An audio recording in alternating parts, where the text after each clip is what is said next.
Hi మామ, నేను మీ చంద్ మామ. Welcome to my channel. భయ్యా, ఈ రోజు నవీన్ చంద్రన్ నటించిన బ్లైండ్ స్పాట్ మూవీ అయితే థియేటర్ లో చూడడం జరిగింది అనమాట. దీంట్లో మెయిన్ లీడ్స్ గా నటించింది మన వెన్నెలా ఫేమ్ రవి వర్మ మరియు బిగ్ బాస్ ఫేమ్ అలీ రజా. తను రాశి సింగ్ అని చెప్పేసి హీరోయిన్ గా నటించింది భయ్యా. స్టోరీ విషయానికి వస్తే 24 ఇయర్స్ అమ్మాయి ఒక ఇంట్లో సూసైడ్ చేసుకొని చనిపోతుంది. దానికి కారణాలు ఏంటని చెప్పేసి ఇన్వెస్టిగేషన్ ఆఫీసర్ గా వచ్చిన మన నవీన్ చంద్ర అయితే ఇన్వెస్టిగేషన్ చేయడం స్టార్ట్ చేస్తాడు. ఆ ఇంట్లో జరిగిన కొన్ని ఇన్సిడెంట్స్ ని బేస్ చేసుకొని ఒక్కొక్కరిని అనుమానిస్తూ వెళ్తూ ఉంటాడు.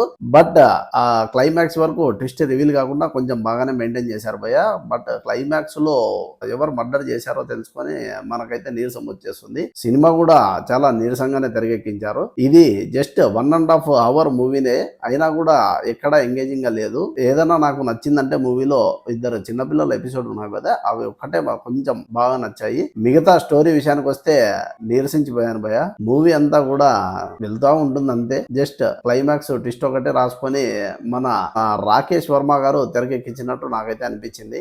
బట్ అంత గ్రిప్పింగ్ అయితే ఎక్కడ నాకైతే అనిపించలేదు. ఇంకా అలీ రజా గురించి ఎంత తక్కువ చెప్పుకుంటే అంత మంచిది అనమాట. ఎందుకంటే ఆయన మూవీ మొత్తం ఒకటే ఎక్స్ప్రెషన్ ఇచ్చాడనమాట. ఓవరాల్ గా మూవీ చూస్తూనే నాకేమనిపించింది అంటే ఏం లేదు, అది అనమాట నాది సిచ్యువేషన్ థియేటర్ లో.